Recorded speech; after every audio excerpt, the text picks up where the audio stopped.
everybody, welcome back to Witchfix. Today we're talking about a book I enjoyed. Feels like that's a rarity. I was beginning to feel like in my last couple of books that I've read for the podcast, not necessarily the order in which they were reviewed, that maybe I just hate reading, which as an author is a hard thing to try and confront about yourself. But I don't think I hate reading. I think I just had a run of bad books and a lack of motivation.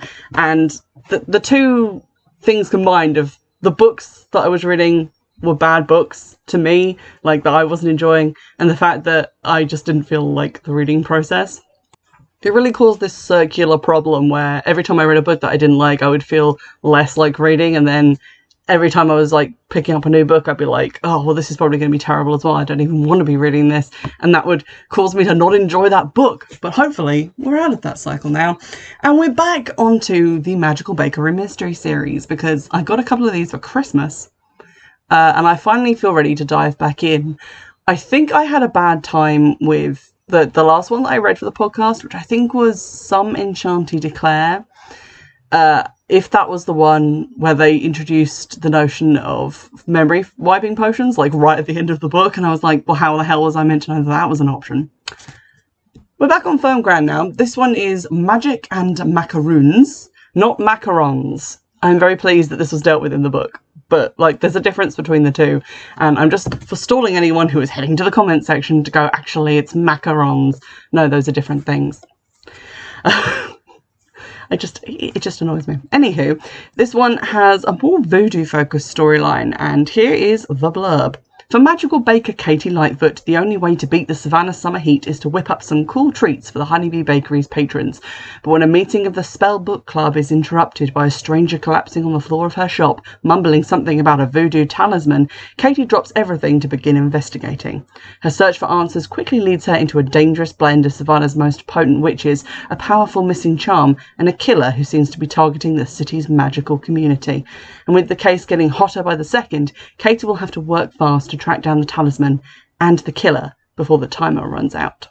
I hadn't actually read the blurb again since I read the book, but when they say a killer targeting the magical community, that doesn't appear in the book. I'm struggling to search through the plot in my head. There's an attempt on the life of one person and also Katie, but that's directly tied to the investigation. It's not a separate killer. So I feel like the blurb is slightly misleading in that sense. But the story then. So the story actually deals with some kind of interesting ideas about the magical community and clears up some of the points that I hadn't liked in previous books. Namely, that they talk about voodoo as if it's a bad thing. When they talk about Cookie, who's a member of the Spellbook Club, she comes from a voodoo practicing background, and her father was killed because of his association with voodoo. So obviously she has a reason to have negative associations with her experience of it, and that's not a problem.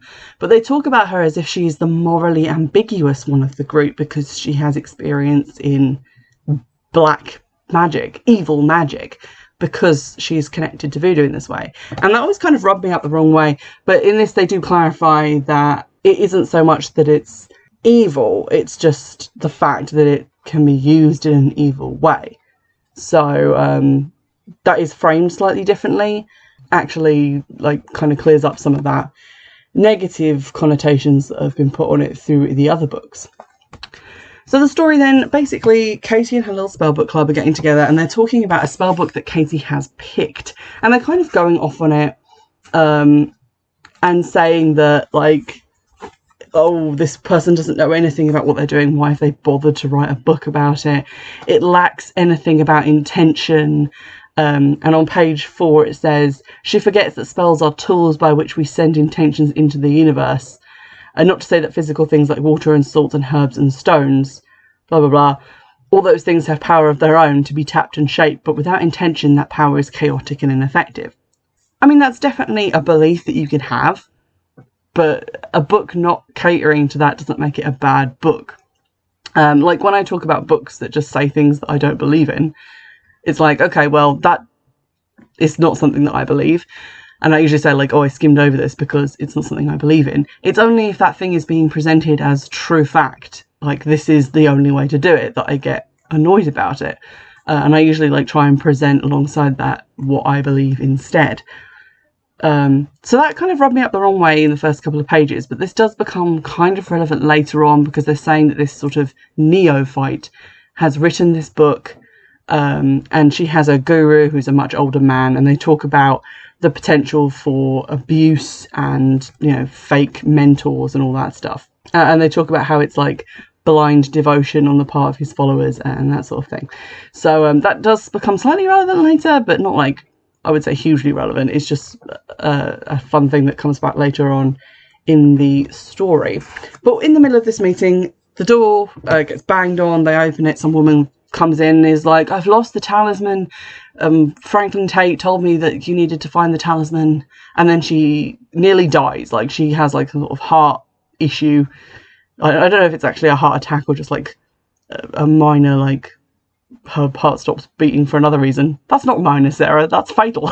But yeah, she has a sort of medical emergency and then is taken away and falls into a coma.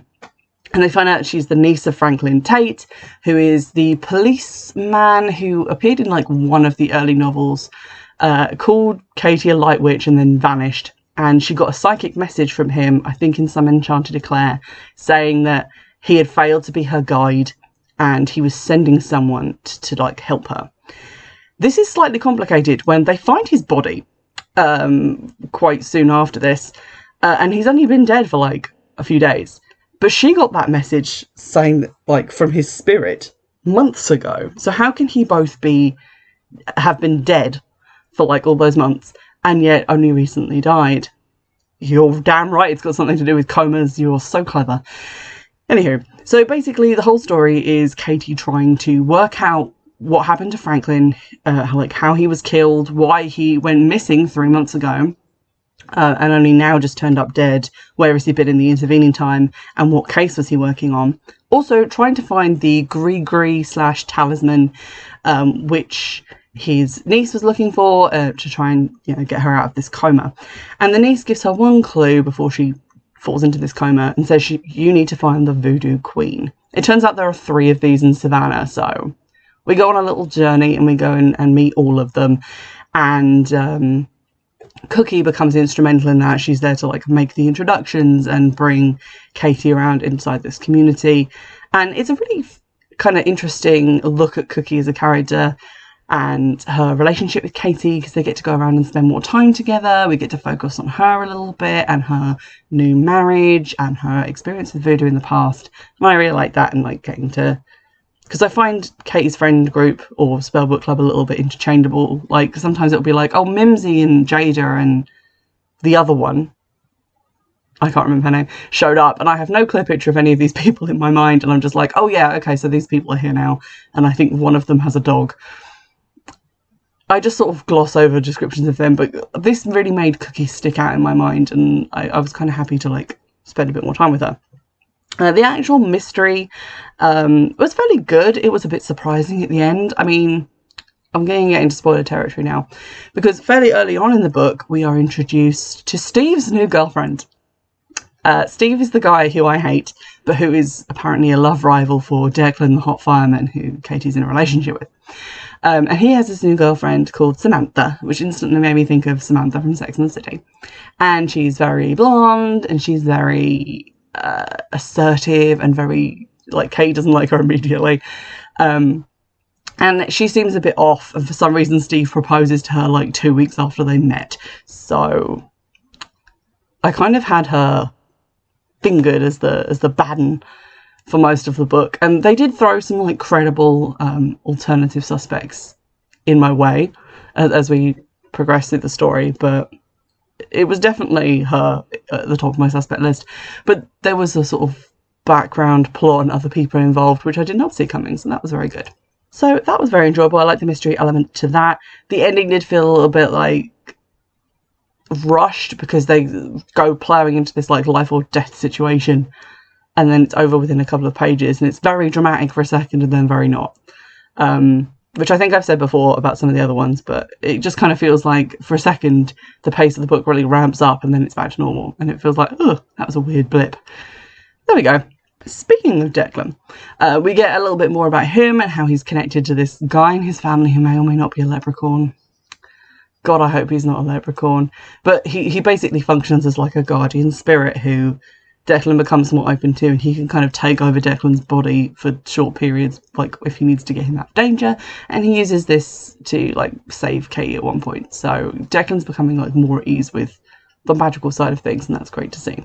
Now, normally I'm sort of on the fence about the sort of bakery element of these books. It kind of annoyed me in one of the books where I think they go to like a bunch of different places, and one that really sticks in my head is like a campaign party. It may have been on a boat, I can't remember, but they talk endlessly about like the different food that's being served there, and I'm like, there's a time and a place for the food stuff to come into novels that are like cozy because of their food and bakery content, and that's usually at points before the murder happens and not while you're investigating it. It just feels weird to me to go somewhere where we're meant to be focusing on, you know, the murder mystery and then talk for several pages about hors d'oeuvres.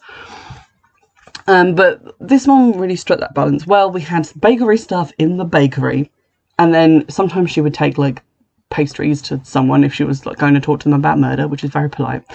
But it wouldn't endlessly focus on unimportant details, you know, outside of that. And what I found really cool was at the beginning of chapter 7, which is on page 71, and goes over to page 72. She talks about, Katie, the main character, talks about her sourdough starter and how she like made it way back before she moved to Savannah, and it had like a certain flavour there from like the natural yeasts, and it's like she brought a bit of that place with her, and then as she's brought it to Savannah and used it and refreshed it, it's like taken on some of the natural yeasts of this new area, and the flavour has changed. And she goes over the process of doing so with like flour and water, and talks about how you can do it with grape skins. And it was just really fascinating to me, and I really liked that detail. It kind of made me want to start my own sourdough starter, which is the point of books like this, is to make you feel like, oh yeah, that is nice. Maybe I'll try one of the recipes at the back of this book, or maybe I'll try one of like the baking things that they talked about. So that was really successful. Really liked that detail. The thing is, the recipe at the back of this book is actually Katie's thumbprint macaroons, which I mentioned, and also Lucy's Brazilian cheese bread, which I mentioned in the story. But at one point, Declan cooks dinner for Katie, and I can't remember what page this is on, but like, I can't find it. But he makes her like smothered pork chops with fried apples and a savoury corn pudding and a salad of like tomatoes and corn. And that sounded amazing. I got to the end of the book and I was like, oh, there's no recipe for the pork chops. How disappointing. So put some of Declan's recipes in. I'd be interested to make something savoury from that, because that sounds yummo. That's weirdly off topic, but there we go. So one of the parts where they talk about voodoo is page 81, and they talk about sort of Cookie's history with it. Katie sort of opens up this conversation by saying, so voodoo isn't black magic, which is kind of a different position to what has been sort of felt in the book. They've never outright stated that it's evil, but it did always feel like when they were describing like the characters and like going through it, and this is Cookie, she's used to practice voodoo, so she's sort of morally ambiguous and sort of more inclined to work with like grey magic. And the interesting thing that I want to bring to your attention is actually about grey magic. So it says, from what others had said, Cookie's tendency to practice a slightly darker magic than the rest of us was rooted in her voodoo background. So that kind of repeats again that thing that I was just saying about how, you know, she's slightly more morally ambiguous than these more Wiccan ladies. And then Cookie kind of chirps in with, it is black, it's white, it's purple and green and red. You and the others always talk about grey magic as if the only colours of magic can be found on some continuum between white and black, but magic is bigger, wider and deeper than that. The Spellbook Club believes it's dark magic to try and bend anyone to your will. Even love spells are forbidden, though I do know you and your aunt open the way for such things in some of your kitchen spells. I'm like skipping some dialogue between these. And then she says, in voodoo that would not be considered evil. However, the very definitions of good, evil, dark and light all are different. And then Katie asks about the rule of 3, which obviously they don't have. And Cookie says, I personally believe in the rule, of course, but it's not a part of voodoo tradition. This is really simplifying things, but you don't have the time to learn everything there is to know about voodoo. There's not even one voodoo to learn about. There is voodoo from Louisiana and voodoo from Haiti. She spelled each of the versions. It's VODOU from Haiti and the 0000 from Louisiana. She says, voodoo is the national religion in Haiti, a deep part of the culture originating with the slaves that rebelled there. Did you know Haiti was the first country where the slaves overcame their oppressors and freed themselves?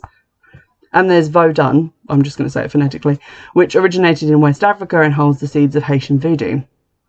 Each branch may revere different spirits, but they all, believe in and respect the spirits of ancestors.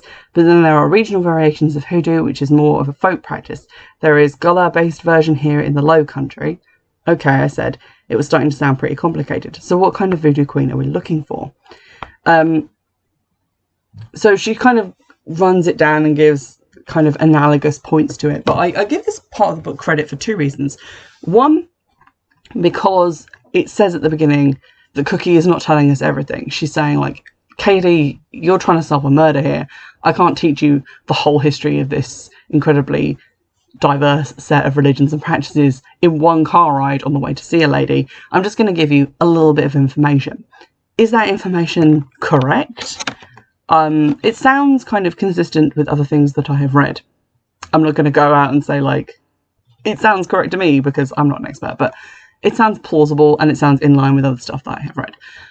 But the author has very clearly stated through Cookie, I'm not an expert at this because I'm not going to like go into detail about all of this stuff. It's a good way of saying this is not the be all and end all of it. So there's an out there for, you know, I haven't included this or I haven't included that, which is very smart. And also I appreciate, you know, her not acting like this one character is going to be an expert by the end of this novel. The second part is a very interesting point that when we talk about black and white magic, we talk about it on this sort of like continuum with grey in the middle, like shades of grey. But it's not necessarily a continuum between good and evil. It goes off in many directions. There's all these other different colours that Cookie is mentioning, like green and purple and red. So it's not really about like good and evil. It's about the different types of magic, the different goals and the intention behind what you're doing, as opposed to just like, here is one way of looking at magic. And I think that was very interesting to think about. I like when fiction books make me think about magic in the real world. So an excellent point. The 3 different voodoo queens that she is directed to go and see are also kind of different and diverse looks at characters. They're not all the same. So there's 3 women. So there's one, I'm looking for a name on this page, Marie Lefebvre. Has a little shop and it's kind of tucked away and hidden, and she's very kind of protective of it as a closed practice. And so the person they go to see about this says, you know, take Cookie with you because otherwise she's not going to talk to you, Katie. Katie did annoy me here because the guy they've gone to see says, you're Caucasian, voodoo is not your history or part of your culture. So that's why she's not going to talk to you. And Katie thinks at the bottom of page 93, technically I had a good dose of Shawnee Indian running through my veins from my father's side of the family, but Jack wasn't wrong about the rest. And it's like, it doesn't really matter if you've got like Native American ancestry. Native American ancestry is not the same. It kind of feels like it's lumping all of like everything that's not white together in one big category. So it's like, oh, as long as you're not all white, maybe she'll talk to you. It's like, I don't think that's how that works. But there we go. And then we have Mumbo Jenny, who is not African American. So it's like they say she's not African American, but she calls herself a Mumbo. So we've also like branched out into this woman who is a white lady who is practicing voodoo. She's very commercial about it. She's just doing it to kind of make money when we meet her. And she also has dreadlocks. It feels like there's a lot of cultural appropriation going on this character. Which was a kind of a big tip off that she was the one I was sort of looking at sideways like, I don't think you're on the up and up. And then the third woman, who is sort of the main woman that they talk to, is Eulora Scanlon. And she doesn't call herself like a mambo or a priestess, but just a spiritualist. And she seems to be kind of a mid-road between the two. Like, she's not keeping it as like a closed practice and she's not gone full commercial with it. She's just kind of like, you know, I take on people who want to learn and I teach them stuff and I take it very seriously. So she's sort of like a balance between the other two extremes. So that was kind of a nice balance between the characters. We also find out something very interesting about Katie, our central character, because I said, like when I mentioned Franklin, that he's the one who turned up and told Katie that she was a light switch. I keep thinking in my head like she's a light switch, and it just makes me giggle. But yeah, she's a light witch, and he told her that she was incapable of doing black magic, evil magic. She's always pure light, and it's her job to fight evil. Turns out this was a big crock, and she finds this out from I think it's Eulora. He basically, she says that because Franklin's whole thing is fighting dark magic, he saw an opportunity to make Katie into kind of a vampire slayer for evil magic. So he told her these things to try and like shape her path. But Eulora says that this is like basically a lie or a half truth if you're being charitable. She can in fact do like bad magic or like negative magic or whatever you want to call it, magic that isn't purely white, lighty, fluffy magic. She doesn't actually have to fight evil. It's completely her choice. If she doesn't want to go out there and fight up against evil magic, then that's her choice. It's a choice that she's allowed to make.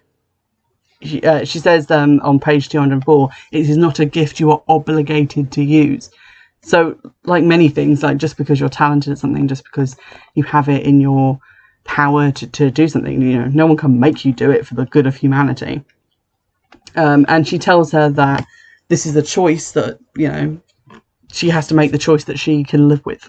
And so I found it interesting because it turned the book series from being a little bit very